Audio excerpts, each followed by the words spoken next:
Good evening and welcome to the evening news for today, Monday, October 17, 2022. I am Jemima Holmes. Thank you for tuning in. Now let's take a look at some of the lead stories tonight. Pledges at COP26 remain inadequate to tackle climate adaptation.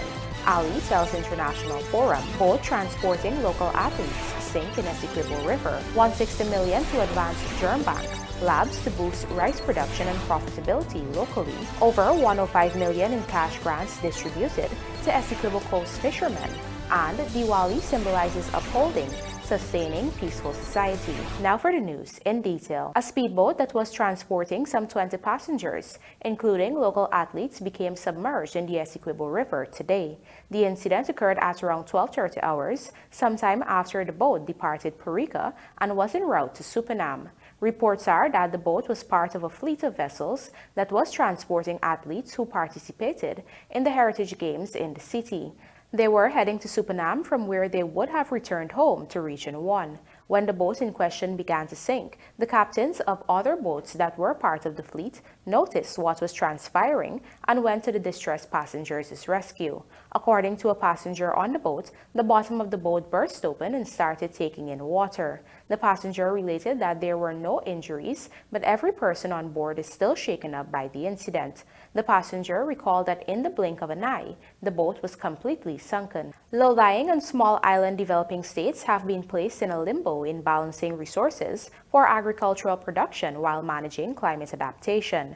President Dr. Irfan Ali on Monday delivered his address at the World Food Forum, where he stressed that pledges made at the United Nations Climate Change Conference, COP26, remain inadequate to finance adaptation, signaling the need for greater investments. Here is Rupa Sinarayan with the details. Guyanese head of state Dr. Irfan Ali expressed that small island developing states and low-lying coastal states face peculiar and inherent challenges to their food security owing to their remoteness from larger markets, susceptibility to external shocks, narrow market base, fragile ecosystems, and vulnerabilities to climate risks. Consequently, he pointed out that climate financing is essential in setting the foundation for climate-resilient agricultural sectors in these countries. Critical resources needed to support production often have to be diverted towards climate adaptation. In the face of these challenges, financing for food security, therefore, cannot be delinked from climate financing. Without climate adaptation, the agricultural sectors of SIDS and low-lying coastal states will be continuously prone to climate risk.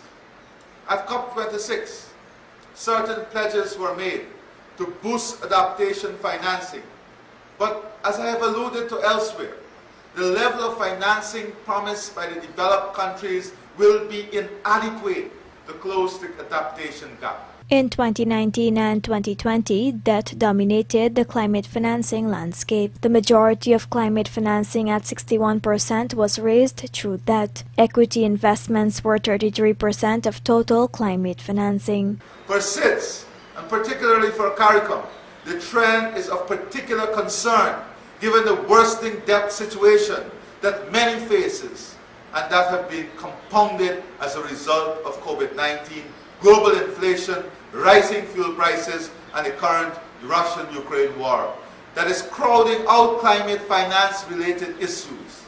As such, President Ali added that investment is critical to the transformation of food systems, and it is needed at all stages from adaptation, research and development, production, cultivation, food processing, marketing, distribution, and trade. Investment can help SIDS to reduce their vulnerabilities and to diversify production. It is needed to expand and modernize agriculture and foster climate-smart innovations and climate-resilient agriculture. Investment is needed to transition production higher up the value chain through food processing. Investment is needed in developing human resources, particularly in making agriculture more attractive to young people. Rupa Sinarayan, The Evening News. Rice production in Guyana has the potential for farmers to earn 50% more in profits, according to Chief Scientist attached to the Guyana Rice Development Board, Dr. Mahindra Persad. His remarks were made during the commissioning of 3 facilities at the Burma Rice Research Station in Maikoni, which will boost its capacity to develop new varieties of the rice. Our Berbice correspondent Andrew Carmichael reports. Guyana's rice production stands at just over 600,000 tons annually, and even though the aim is to produce 1 million tons by 2025, the Guyana Rice Development Board, GRDB research scientist Dr. Mahendra Prasad says the focus is not only on increasing production but also on increasing profitability. Chief scientist Dr. Mahendra Prasad said there are some countries that are producing as many as 8 tons per hectare. He said those varieties take 160 days currently in Guyana. There is research to produce a variety that would also give, they can have a yield of 8 tons per hectare. But he said in Guyana, the variety will take 130 days. Currently, there are some challenges facing the development of that variety. While we are going in that direction to change skills, we are having so many other problems. Climate is changing.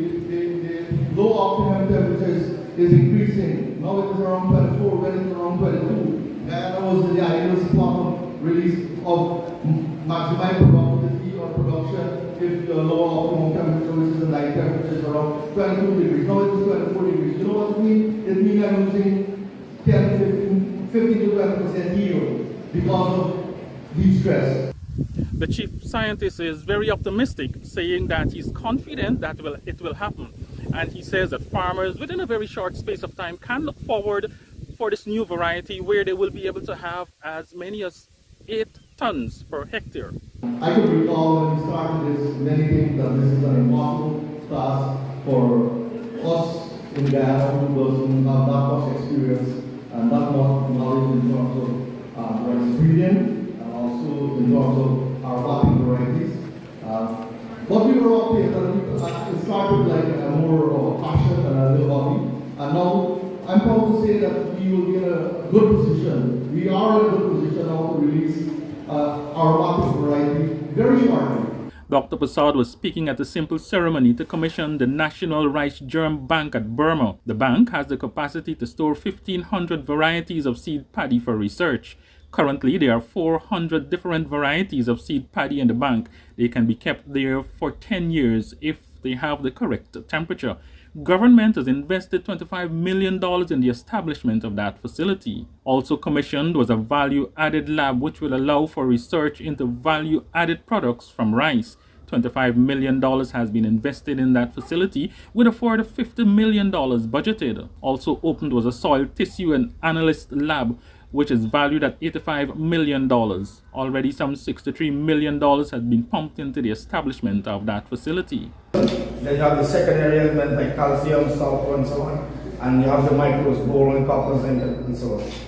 These are the essential nutrients required by any crop. So you need to determine the quantity. So that now will help to determine or your recommendation for fertilizer. From the Burma Research Station, for Evening News, Andrew Carmichael. Rubicina Ryan joins us now to report the distribution of the one-off 150,000 Fisherfolk grant in Essequibo Region 2 on Monday saw a whopping 105 million being injected to the region and supporting local households. Here are the details. Vice President Dr. Barrett Jagdeo spearheaded the distribution exercise at the Rice Producers Association Bond, Anna Regina.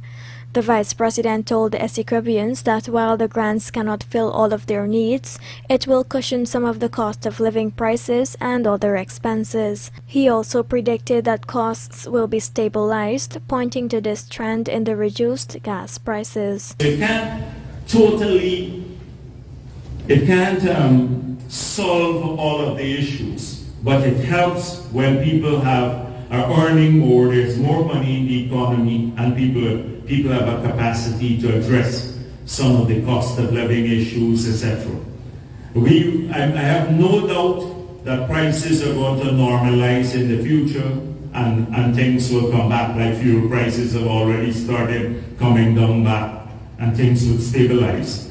But we have, in this very difficult period, we've been trying to manage our way through. We're not the type of government that sits on our hands. We're not the type of government. We have a vision for this country. It's been laid out a very long time ago. Jagdeo explained that government is offering incentives for persons to invest in the region, but at the same time residents must prepare by upskilling themselves to capitalize on the opportunities. To this end, they were urged to consider some of the training programs offered by government in a bid to also diversify their income stream. We are co-investing with some people to establish call centers and a whole range on the Essequibo coast, because we need to incentivize the business people to come here. Everybody wants to go to 3 and 4 because it's close to Georgetown and export. So we are giving special concessions to people who want to come out and invest in the regions. So there are going to be changes here. You have to start thinking about getting another skill too, many of you. And I want to say to you that whatever you want to do, if you want to acquire a new skill, and you don't have an age restriction on this. All of you, the people I see here, are of the age and able-bodied enough to get a new skill to function in a different type of economy.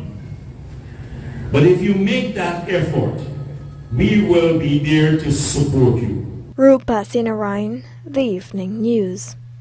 The Trinidad-based Caribbean Court of Justice will deliver its ruling on Wednesday in Vice President Barra Jagdeo and Attorney General INT'L Nandalal's appeal against a decision of the Court of Appeal of Guyana in which it held that it had jurisdiction to hear an election petition dismissed by improper service. On July 19, the regional court heard a plethora of arguments in the case before reserving its ruling, which it had promised to render in the shortest possible time. In a 2-to-1 majority ruling on December 21, 2021, the Court of Appeal took jurisdiction to hear an appeal against Acting Chief Justice Roxanne George's decision to dismiss the election filed by Monica Thomas and Brennan Nurse, based on improper service, non-service of former President David Granger, a respondent in the matter. The petition, pursuant to Article 163 of the Constitution, which was dismissed on January 18, 2021, was filed on behalf of the APNU AFC and challenged the results of the March 2, 2020 national elections, with the intent of having Granger declared the duly elected president. The results of a national recount of all ballots cast showed the PPPC won the general elections with 233,336 votes over the coalition's 217,920 votes. Coming up, new legislation for a single-window permits system by year-end, and over 31,000 COVID-19 cases surfaced for 2022. Do stay with us. More news ahead.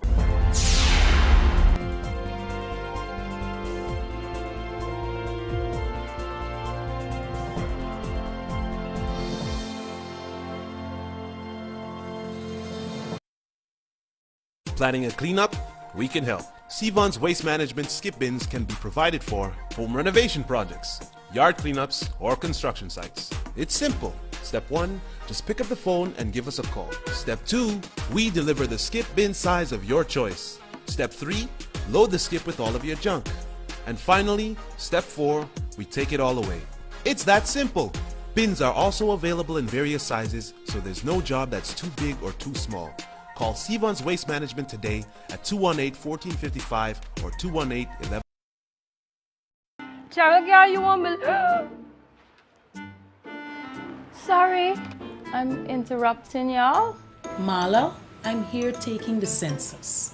Girl, you done got a husband already, huh? Miss, I am a census taker, going door to door so that everyone can be interviewed and counted in the National Census 2022. What is the census though? Well, the Population and Housing Census is a count of the population and all the buildings every 10 years. Getting counted transforms an entire nation. From Region 1 to Region 10. You know what? I believe our village needs a health center. I think it needs some roads too. You see the man boots out there, how it's full of mud, eh? That's why I'm asking Mrs. De Silva a few questions from our questionnaire. We record the answers and then the data is used to help shape the future of the country. Oh, so the two y'all not... Oh gosh. Contractors, let the quality of your road constructions speak for themselves by investing in a walk-behind vibratory roller from Sylvies. Apart from improving productivity, our roller provides better compaction for soil and asphalt. Designed with the ability to turn, this machine also offers great flexibility for precise work near walls and sidewalks. Order it now before it's gone at sylviesonline.com or at our 31 High and Hatfield Street store. At John Lewis Styles, we carry only first quality men's and women's clothing, footwear, and accessories. As authorized dealers, our items come directly from the manufacturing brands and are available in all sizes and colors. What we sell was never on display in another store. It's time you know the truth about what you buy. Come visit us on Waterloo Street. John Lewis Styles, simply different.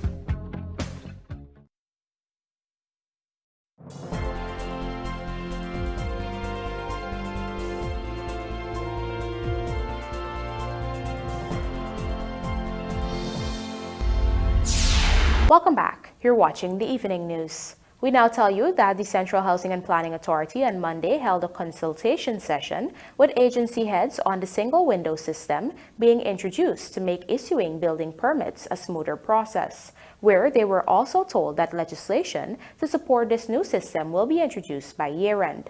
Here are the details from Jarrell Bryan. During the consultation session on the single window solution for planning permission, Minister within the Housing Ministry Susan Rodriguez spoke about the government's preparations. Besides extensive consultations, she explained that CHMPA hired experts from the region for assistance in setting up the single window system. Their preparation for activating the single window system also includes introducing new legislation by this year end.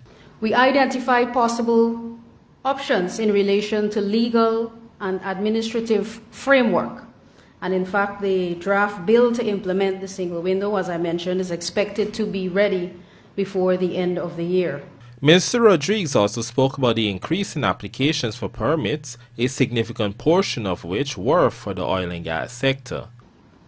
With the expected increase in development application volume, the government has recognized the need to introduce a far more automated process that streamlines workflow, as you've heard, both within the CHPA and with stakeholder agencies that are part of the overall approval process.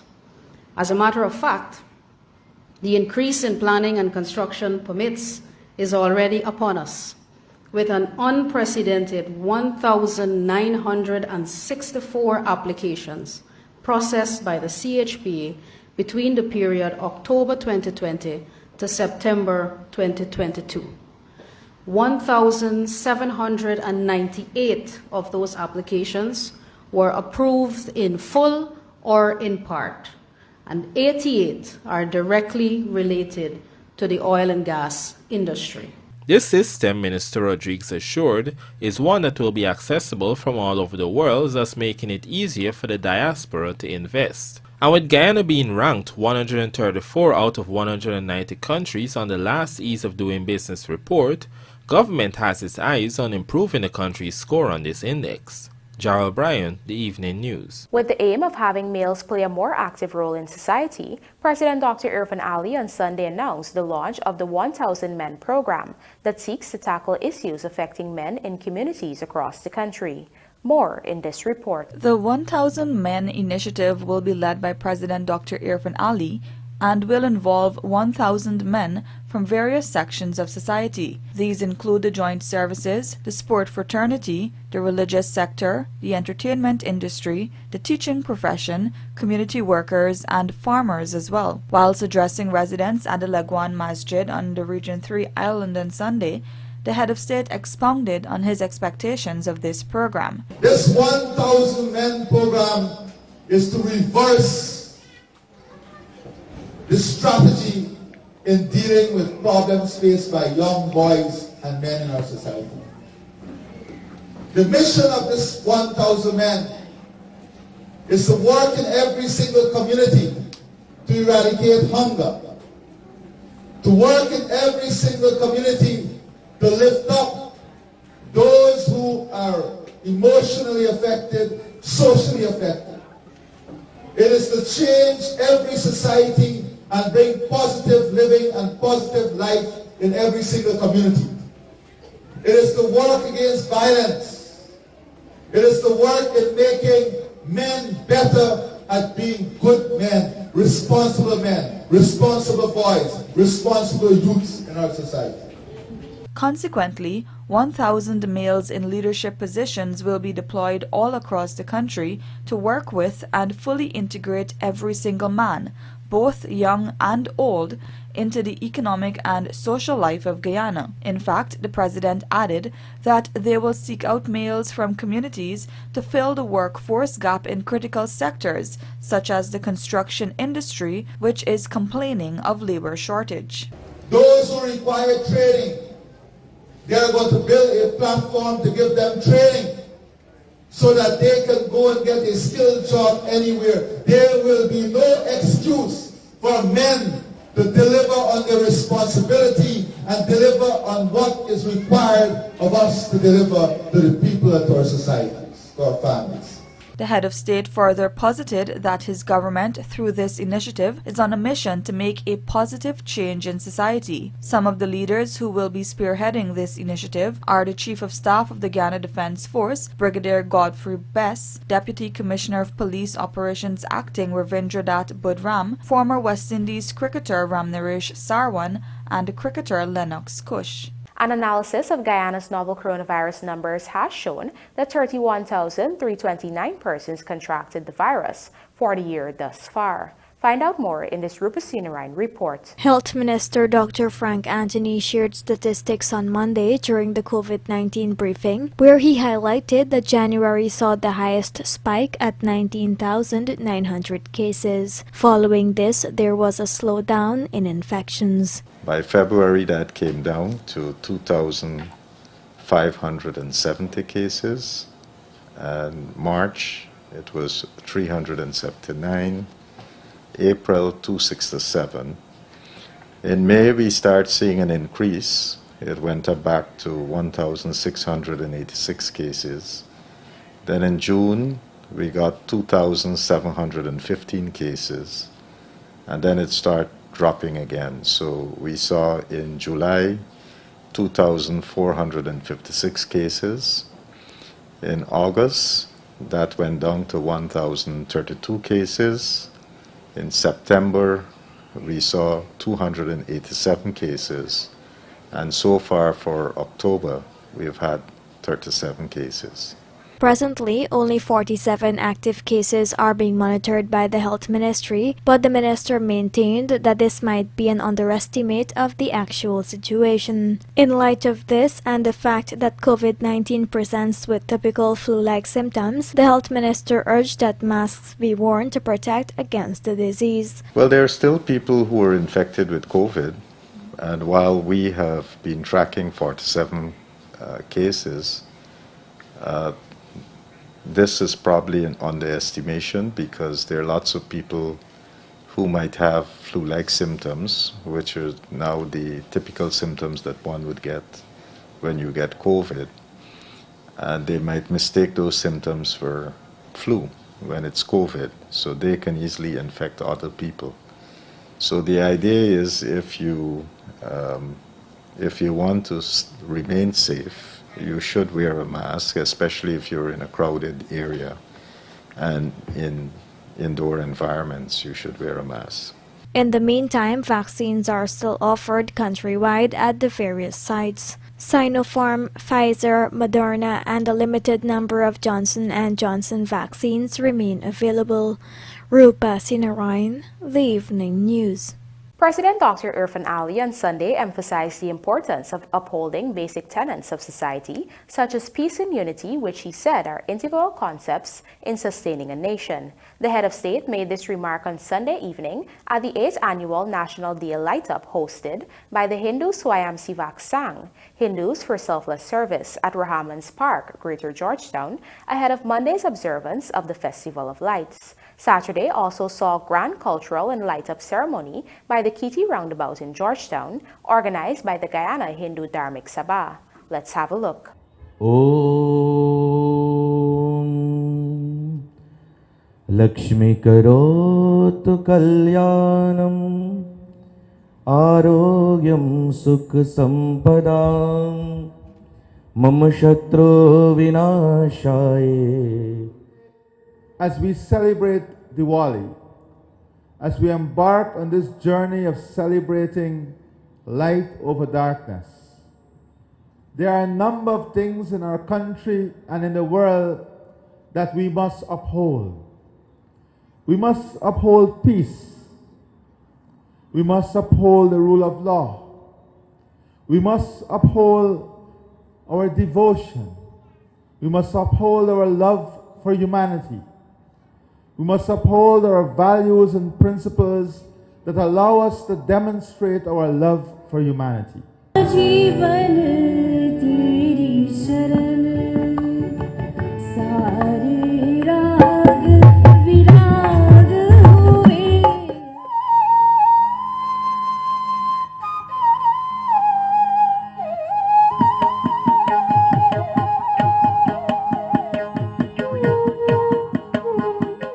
As we commence this season of Diwali, it is a reminder to us all that wherever we are, we must always seek to dispel negativity, darkness, and every iota of injustice and unrighteousness. In fact, every one of our festivals resonates with this message, the triumph of good over evil.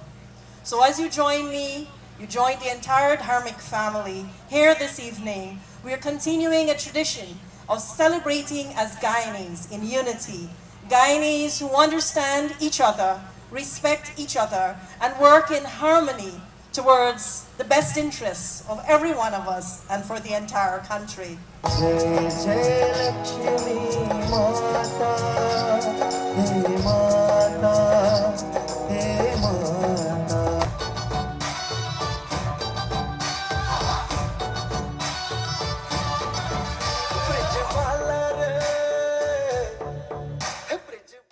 And now for a look at the bridge reports. The Demerara Harbour Bridge is scheduled to be closed on Tuesday, October 18th at 23 hours for a period of 1.5 hours. Meanwhile, the Berbice River Bridge is scheduled to be closed on Tuesday, October 18th at 11:40 hours for a period of 1.5 hours. Horrendous start to T20 World Cup for West Indies and resounding wins for Dolphin Christianberg Wismar in Gaia Oil League. Details of these stories and more in the Sportcast, sponsored by MacCorp, coming up on the other side of the break.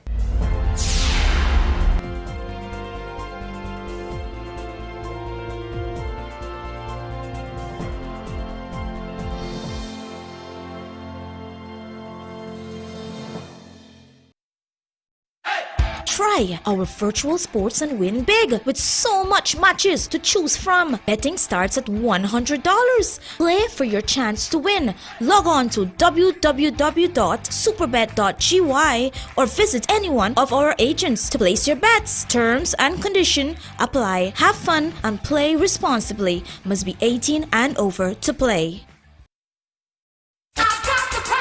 Miners, welders, and contractors. Have broken parts caused you tremendous downtime? Do you need an extra heavy-duty, dependable welding machine that will get the toughest jobs done and can also double as a generator to power all of your tools? Well, your #1 industrial solutions provider Sylvies has you covered. We currently have in stock the Hobart Champion Elite Arc Welder and Generator. This capable electric start generator produces up to 11,000 watts of AC power to run tools, work lights, or backup power during an outage. It can simultaneously deliver 150 amps weld output and 8,000 watts of generator power and can run up to 14 hours on one 12-gallon tank of gas. This portable generator handles mild steel, stainless steel, and cast iron with a maximum thickness of ½ inch in a single pass. So what are you waiting for? If you can't make it to our 31 High and Hatfield Streets Georgetown location, we can deliver. Give us a call on 227-6226 or WhatsApp us on 623-7755 or visit our website sylviesonline.com. Sylvies Industrial Solution, proudly serving Guyana for over 4 decades. Looking to bring your dream home to reality? Or simply taking on a home improvement project? Then National Hardware Limited is where you should start. Let us put that touch to your home.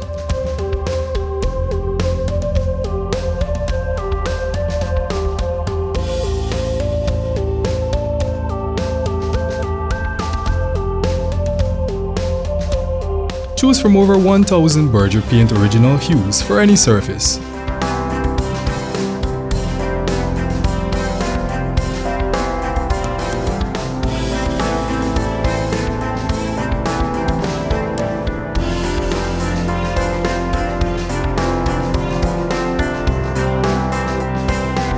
We are known for our trusted brands such as Westinghouse, Philips, Sadco, Rubbermaid, Pyrex, Gibson Home, and so much more. National Hardware Limited, your do-it-best store. Located in downtown Georgetown and industrial site Rhymeville. Cheryl, girl, you want me? Sorry, I'm interrupting y'all. Marla, I'm here taking the census. Girl, you done got a husband already, huh? Miss, I am a census taker, going door to door so that everyone can be interviewed and counted in the National Census 2022. What is the census though? Well, the Population and Housing Census is a count of the population and all the buildings every 10 years. Getting counted transforms an entire nation. From Region 1 to Region 10. You know what? I believe our village needs a health center. I think it needs some roads too. You see the man boots out there, how it's full of mud, eh? That's why I'm asking Mrs. De Silva a few questions from our questionnaire. We record the answers and then the data is used to help shape the future of the country. Oh, so the two y'all not... Oh gosh. We count